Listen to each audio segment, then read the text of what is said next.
In the name of the Father, and of the Son, and of the Holy Spirit. Amen. You're very welcome back. Father Brendan Kilcoyne, coming to you with the Brendan option, courtesy of Immaculata Productions, coming from Athenry. As always, you might care to hit the subscribe button, or perhaps contribute to our work through Patreon or PayPal. Anything you can give us is hugely appreciated. And by the way, would you please keep those comments coming? We're getting some fantastic stuff in the comments, and we really appreciate it. We are reading them, and we are getting a lot of benefit from it. So, what to do? There's a song in it's a folk song called The Whistling Gypsy. Actually, I think the Irish original is on Spalpin Fánach, which isn't quite a gypsy. Gypsy's a different thing. Gypsy is a separate ethnic group. The Spalpin Fánach, a character that turns up in Irish folk songs, that good-looking young wanderer who sweeps the girl from a wealthy family off her feet. He's not of gypsy stock. He's a landless labourer, to use the lapidary and humourless phrase of historians, from, let's say, the late 18th or 19th centuries, or right into the 20th, actually. The Spalpin was a lad, a man, who almost by definition had no property. So he sold the strength of his arms. He worked as a labourer. He might have owned a spade. And he was available for hire, and they would stand in line in towns waiting to be hired. Now that continued in Ireland and in Britain well into the 20th century, well into it. The hiring fairs and all the rest of it. I suppose in a way I'm approaching these videos like the whistling Spalpin. You know, like the happy-go-lucky young labourer. The young part, all right. I might have to work on that. But, just with his spade going from job to job and taking it handy. Not afraid of work, but not willing to commit. I've been approaching these videos in that spirit, really, in the sense of, doing quality work, but just taking topics as they occur to us, moving back and forward. Just trying to take multiple looks from multiple angles at this new situation of the Church in Ireland. And I thought that would be useful. Now, many of you are enjoying it, but some friends of mine who are dry, boring rationalists, okay, for whom 1 and 1 are always 2. And who, in the words of Kavanagh, if they smoked, would smoke 5 cigarettes a day and never 6. Okay, have I knifed them enough? Yeah, some of them are my friends. So there you can see the chaotic state of my personal relations. They've been complaining that they don't see structure. They want order. They want a progress, that you build systematically into a great edifice. Well, for that, you need really perhaps a better mind than I have. I find that a practicing idiot like me, if you give me 15 minutes, I can only do so much damage in the 15 minutes. And the whole thing ends before I make a complete fool of myself. So I find it very useful for myself as an approach. Anyway, point taken, we look at it. But really, I think we're approaching this in terms of, you've noticed that we have, for a start, our other project, our parallel project now, The Conversation, which will be a series of fairly edgy interviews with people who are very much active in the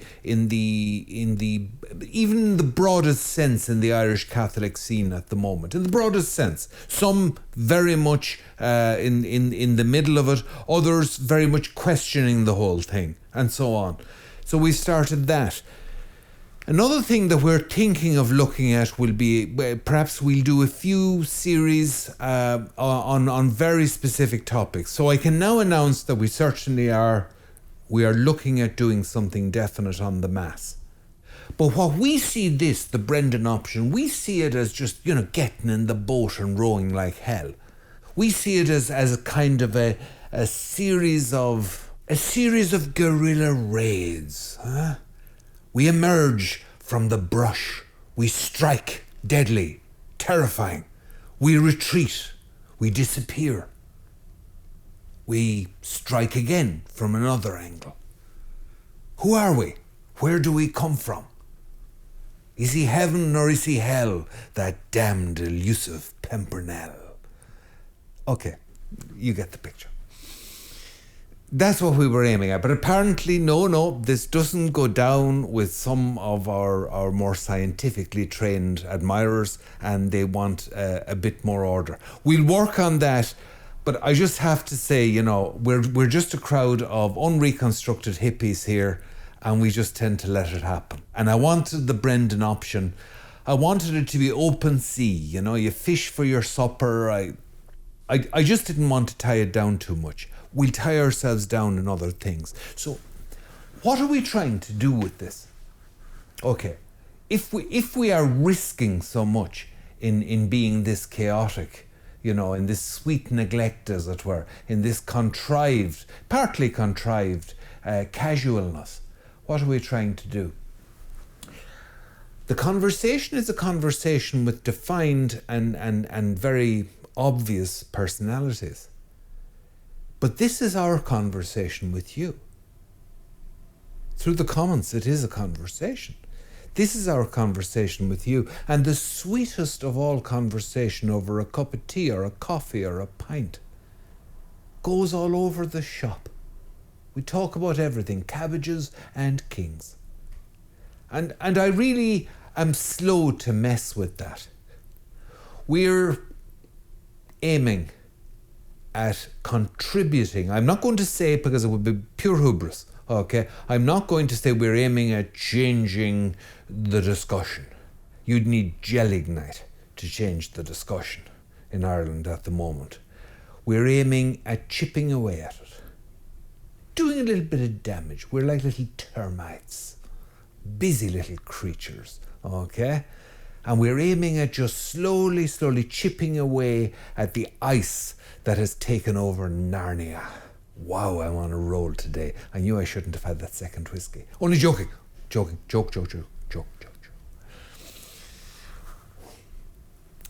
I'll tell you what our problem is with the conversation in Ireland. This, and it's going on in the rest of the Catholic world as well. Everyone needs labels. They need nice, neat categories. You're a liberal, you're a conservative. Well, I'm a conservative, but I'm not actually particularly right-wing at all on economics. I actually believe in social security. I believe in social democracy. I actually quite admire the Scandinavians. And I've heard so much about Finnish education. I mean, it's sounds fantastic. Bring it on. I have no problem with it. The old Tory position, I would point out to you, was actually quite left-wing in some ways in economics. It believed that you looked after people. So I'm not a Thatcherite, although I do admire Margaret Thatcher. I admire her as a tremendous leader and woman of principle, but I wouldn't have agreed with her on everything, insofar as, in fairness, I understood her policies. I'm just saying, why can't you be two or three of those things? Do we have to stop talking to each other? Do we have to stop eating out with each other? Do we have to stop drinking with each other or having coffee with each other? This crazy stuff. They're talking now about an up-and-coming synod, and we're going to talk about the synod. Oh boy, are we going to talk about the synod?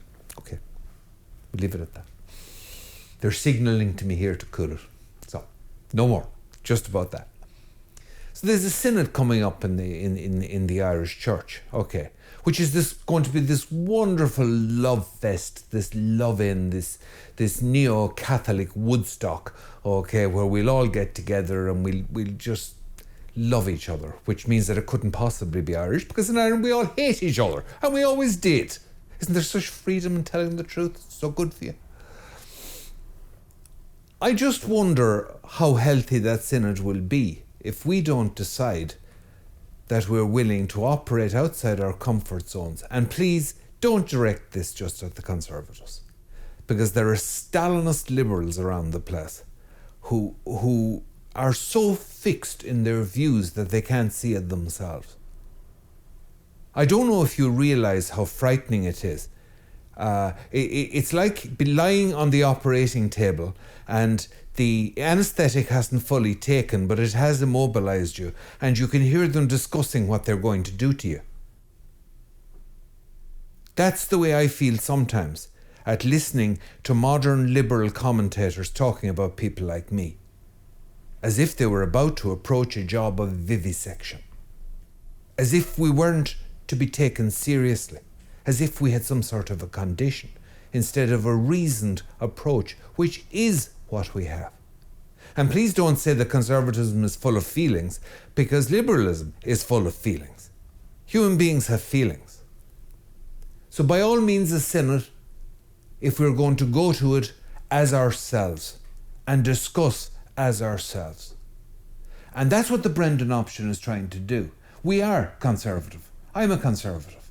But I believe in the classic statement of conservatism that you find in Lampedusa's famous novel, Il Gatto Pardo, the Leopard. Famous novel written in the 50s about conservatism.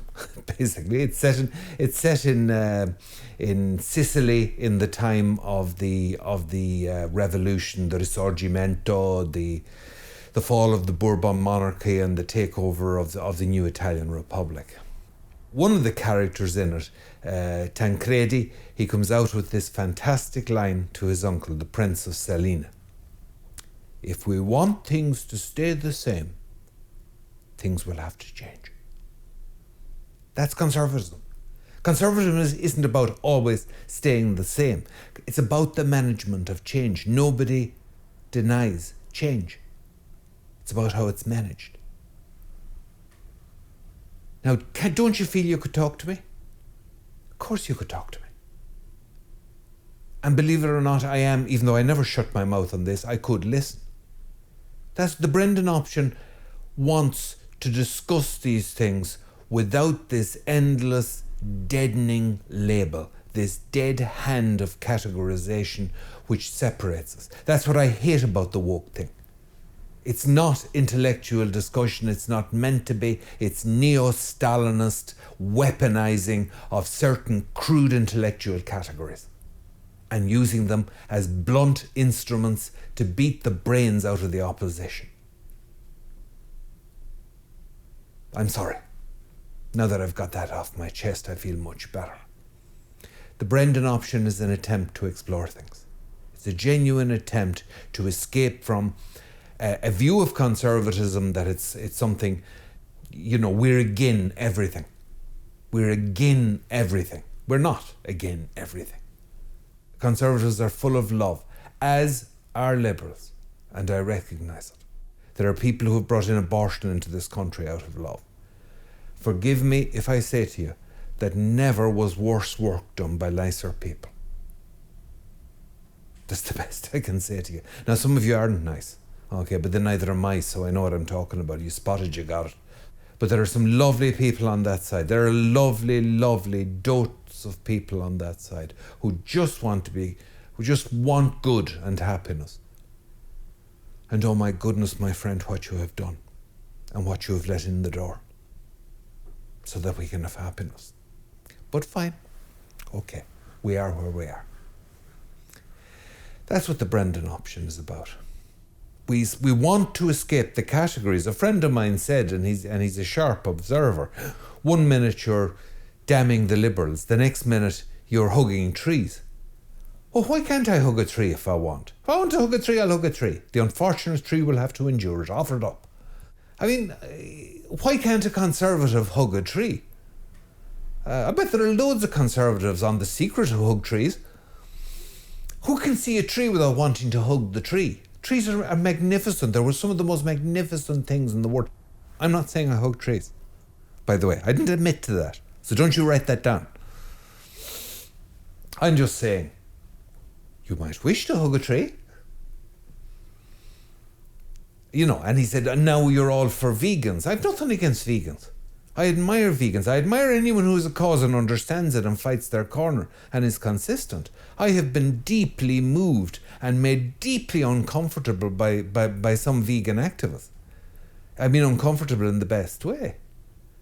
But I'm just curious, as I've said before, I'm just curious that they have a problem with rearing cows for the veal industry, no problem with butchering children in late-term abortions. I'm sorry, but obviously that's not every vegan, but do you realise how messed up that is?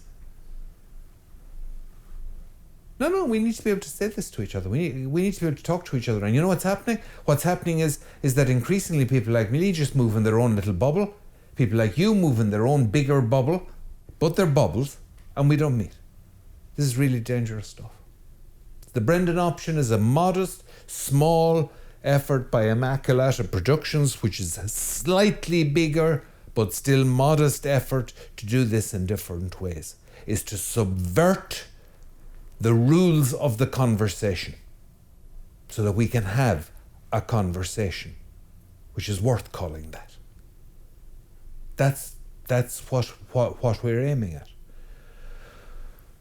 Can you be left-wing and an Irish nationalist? Of course. Imagine saying that to James Connolly. He'd have something to say to you pretty quickly. Here's an interesting one. Can you be left-wing and a Catholic? Well, I know one Jesuit priest in the west of Ireland, Father Micheál McGrail, who'd have some very direct comments to make to you on that. Can you be left-wing and be a conservative Catholic? You see where I'm going? Those terms are very inadequate, but you see where I'm going? Yes. 1,000 times yes. Of course, yes. Catholics in the past have done detailed descriptions of alternative ways in which the economy could be approached, for example. Yes, all of that. And that's what we're at. There is method in our madness. If you find us a bit chaotic and you're looking at one video one day and another the next and you're looking at it, one of the reasons for it, honestly, is that this area is so huge. What's happening is so huge that what we're doing is taking soundings. It'll be quite some time before we can build up a more systematic approach. And then it'll be time for somebody else to go off and take a completely chaotic approach to the thing again, because you can be sure there'll be stuff that we'll miss. And others like us. Look, I'm going to leave it there, right? I'm going to leave it there. The whistling gypsy has had his day, okay? I'm done. Whistling stops. The Spalpin Fánach will make an end. Job done, time to move on. Point made.